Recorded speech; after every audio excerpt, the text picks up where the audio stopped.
You keep watching the sky. You're even looking for signs, gazing, looking, wondering. Sometimes we feel like the sky is going to fall, but it isn't. The sky is only calling you. And what it's saying is this: there's room for you, room to rise, room to breathe. There's a space up here for you to take up space without apology, with no remorse, no more flapping harder, no more trying to catch up with anybody else. You just simply need to stop, look up, leap, and soar. Today is the day to look at all that you are and remember who you are. Today, I'm inviting you to rest in the knowing that you were meant to fly and that you don't have to compete for the sky. It's already yours. You're already more than good enough. Today, you just need to remember the sky is wide enough for you too. Hi, my name's Steve Kidd. I'm a third generation minister, an international best-selling author of 39 books and counting. I've worked with over 5,000 people, helping them write, publish, market their books to bestseller and everything that goes beyond that. But the truth is that what I'm really here to do is just to simply help you find clarity, to have, live, be in that powerful clarity that makes the difference in this world that only you can make, to be the person that you were meant to be, to live in the calling that you've been meant to live in your whole life. It's so easy for us to fall into the trap of feeling less than, or worse yet. And yeah, we've all been in this place. So, this is not a judgment, but to fall into the place where it feels like the sky is falling. You know, the old henny penny, the sky is falling, the sky is falling, we must go see the king. You know, the sky isn't falling. The sky is right where it's always been. It's beckoning. It's calling to you. It's saying, come on, I want you to come join me. Come be up here where you belong. Do you remember the old song? Love lift us up where we belong. Remember that song? And yeah, it was from the movie Officer and a Gentleman. And whatever you do or don't think, and some of the things that came out later about Richard Gere and stuff like that. None of that matters. The sky is where you belong. You were born for it. You were meant for it. You are today, right here, right now, being called to soar, to live, to breathe, to feel the wind in your face, blowing through the feathers, to spread your wings out and fly. Maybe you didn't have a mommy bird or a daddy bird that taught you that you were really an eagle. Maybe, we spent this whole week talking about the journey of the eagle, and we talked about our eagle that, broke its wing and was living as a chicken. And we talked about the baby bird and how its parents taught it how to fly by first flying it around and then dropping it. It's kind of the more advanced version, like robins do with their baby birds, where they kick them out of the nest and they got to fly, so they don't hit the ground. Only, the eagles are doing it way up in the heavens. And it takes a couple of times for the baby bird to stretch its wings. And maybe your parents didn't ride you, soar you on the winds up high and inspire you. Maybe your parents had been convinced. I'm hoping that maybe you can see a little grace in this. Maybe your parents had been convinced that they were chickens. Something happened in their life, they broke their wing, and they were fortunate enough to still be around. Because there's others of you that are listening that, your parents didn't make it. People that were raised by grandparents or even in foster homes or things like that. Because the people who were the genetic contributors to their birth had other things that were issues. Everything from horrible, horrendous things to, um, you know, to just, the more simple things, but they weren't around. And so maybe you never got that inspiration. Maybe you never got to soar. Maybe you never got to see your mom swooping down and catching the fish, being strong and powerful, soaring on the wind. Because maybe life had taught her that she was less than, that she wasn't good enough, that no matter what she did, it wasn't going to be right. Maybe from her earliest memory, because maybe she was raised by eagles that believed they were chickens. And so maybe she never even knew that eagles soared. Maybe she thought eagles peck in the dirt. Maybe she doesn't know the difference, even to this day, if she's still around, the difference between a chicken and an eagle. And that's sad. And maybe in looking at that, there's some grace that can flood in that you can give to your mom that wasn't there before. And I'm not saying that the pains and the hurts and the real stuff that you've gone through or even still are going through aren't real. I'm not diminishing that at all. But maybe there's also a place for grace. Grace is one of those Bible-y, churchy words that has been really, really used wrong. And we've churchized it so much that we've lost the wonderful blessing that the word grace really is. The word grace just boils down to really just this. I've blown it before. I'm going to blow it again. And so I'm going to give you space when you blow it to be able to heal, to have room for you to make mistakes. You see, when you really love somebody, when you really care about them, there's room. There's room for them to be able to mess up completely, to be total failures even, because you've messed up completely too. That's all grace is. It's just simply saying, hey, I've blown it before, so it's okay if you do too. That's all it is. It's nothing spectacularly magical, although it's wonderfully, incredibly, powerfully magical all at the same time. Can you embrace that grace for yourself? That somebody else is, if nobody else is, I'm giving it to you today. That somebody else is giving you for the space, for all of the times that you've not measured up to what you could have been. Because I can tell you, honestly, you're going to be the one that's judging you harsher than anybody else ever is. And I'm not going to bring that judgment to you.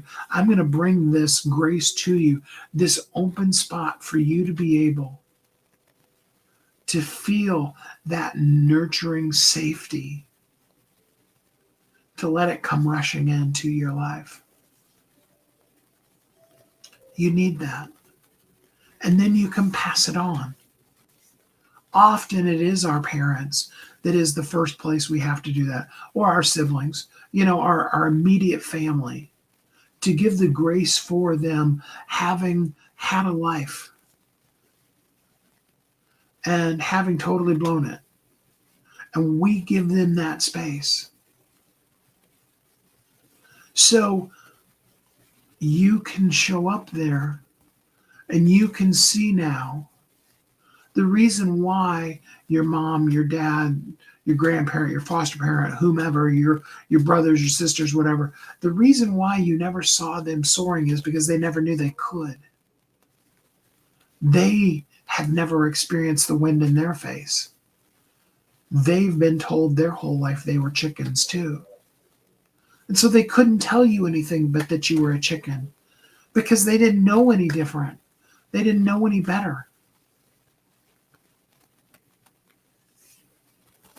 And so they didn't soar, and they didn't teach you to soar. This whole week, as we've gone through and we've looked at, the cliff and what would it look like, we faced the fear of falling and crashing on the rocks. We've made that leap, spread our wings, and felt the wind catch us and fly, even if just a little, even if only for that 5 seconds that we picked up our phone and we said, "Hi, I'm terrified." I actually encouraged a friend of mine that was talking about how, they don't know if they have the courage to go live. And I said, "That's your life. Hi, I don't know that I have the courage to go live." How bold is it that you could step up and say, "Hey, I don't have the courage to go live"?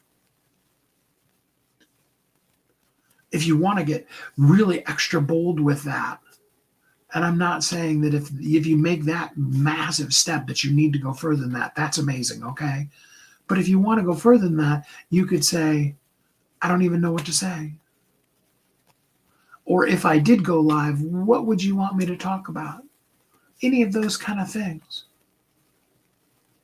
You see, where the grace hasn't been given from our family, from the people in our lives, from the people at work, we get to give the grace to ourselves. When we've never been shown how to fly, we still get to stretch out those wings and be like, "Hey, wow, these things are kind of strong and powerful." We get to jump up in the air, not to flap really hard like a chicken, but to just simply let the wind catch us. Have you ever flown a kite? I mean, think about a kite, the most basic of soaring that exists. And they're not as elegant as an eagle, and kites tend to come crashing down to the ground. Have you ever flown a kite? But the first thing you got to do, if you want to get the kite off the ground, is you've got to get it so that, the main part of the kite has the wind blowing at it. You don't go the other direction. You need it to catch the wind. Now, often it's even better if somebody else will lift the kite up or even toss it up into the air to really catch the wind and go up. But it's that catching the wind. Sometimes we've got to be our own kite. We've got to face the wind, spread our wings, jump just a little, just that littlest jump. Lose the contact with the ground to allow the wind to pick us up. Before you know it, you're up high in the air. If you've ever gotten a really, really good kite really way high up in the air, it's an amazing feeling to just be holding on to that string. So imagine what it would feel like, what it does feel like when you're the eagle. Not just a kite, not just something inanimate that, the wind blows and if the wind stops, you come crashing down, but a strong, powerful creation that knows how to catch the wind and how to use the updrafts and the downdrafts to be able to swoop and swoosh and fly. And yeah, every once in a while you do a flap, but it's a strong, powerful, mighty flap that gets you up off the ground, that catches and makes its own wind. You learn how to be able to do that kamikaze dive down in. Not because the people that you serve are your prey, but because you need to swoop down in low and close to them, like the eagle does when it's hunting. Again, I'm not in any way saying that you want to prey on people, but you got to come down to their level. It doesn't mean you need to re-become a chicken. What you want to do is buzz the tower. For those of you that saw the original Top Gun. I mean, I think he actually did it in the second one too. You want to swoop by them and let them feel the rush of that wind and the power of you soaring. That makes a difference in their life, especially then when you loop back around and you fly above them and you say, guess what? You're actually an eagle too. You thought you were a chicken, but you're not. You can fly up here with me. Let me teach you how. And then you come and you sit down on the ground and you teach them how to powerfully stroke the wings down really hard from the ground. When you're not up on a cliff and there isn't wind to catch, you make your own wind and you create that pressure and you break gravity and leave the ground. And you teach them how to do that. You show them the power in their own wings. And you help them look at their reflection and see the mighty eagle and not a haggard, worthless, old, no good chicken. And this is not me dissing chickens. It's me trying to be descriptive to help you see the difference between who you are and what life or even family has convinced you are. You're so much more than that. So much more powerful, so much more betterer. I know that's horrible English, but it really is a good way of saying it. You are amazing. You are incredible. Oh my gosh, I can't even begin to put into words how incredibly amazing you are. But the time of worrying about the next shoe dropping, the sky falling, the economy crashing, the wrong person getting elected or the wrong person not getting elected, whatever way you want to look at it. All of our belief systems do shape what we end up doing, but they don't really change the intention for your life. Because you were created to soar. You were meant to make the difference in this world that only you can make. And if you don't make it, nobody else is going to step in and do it. And the sky may have felt like it's fallen a million times, but it's actually still up there. It was the circumstances that made you believe all hope was lost, when in point of fact, in that darkest of moment is when you learn to believe in the light. When you be able to stop. You see, in therapy, whether you're talking about addiction therapy or those kind of things, we talk about rock bottom. We talk about getting to the point where things are at their very, very worst. And often, unfortunately, in the people that I've worked with and stuff, often what we find is a person says, and then I hit rock bottom. And then rather than rising like they should from that, rather than being the eagle, the phoenix, the rising element, what they end up doing is actually discovering that wasn't really their rock bottom, that they could actually go lower and worse, that things could be even worser than that. You like that word, worser? I'm making up some really cool ones today, aren't I?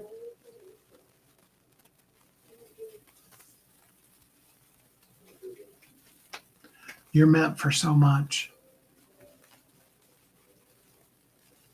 You, in your feeling of darkness, are right where you need to be to see the light. You in your chicken coop, pecking in the dirt, have the ability to look up and to see the sky And maybe it's remember, because maybe you have soared before, or maybe it's see an eagle soaring and be inspired in a way that tingles into something that you've never known was in there. And it makes a difference. And all of a sudden, you're thinking of that soaring rather than pecking in the dirt.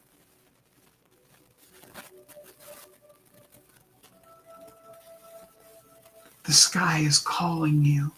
It's beckoning you to soar.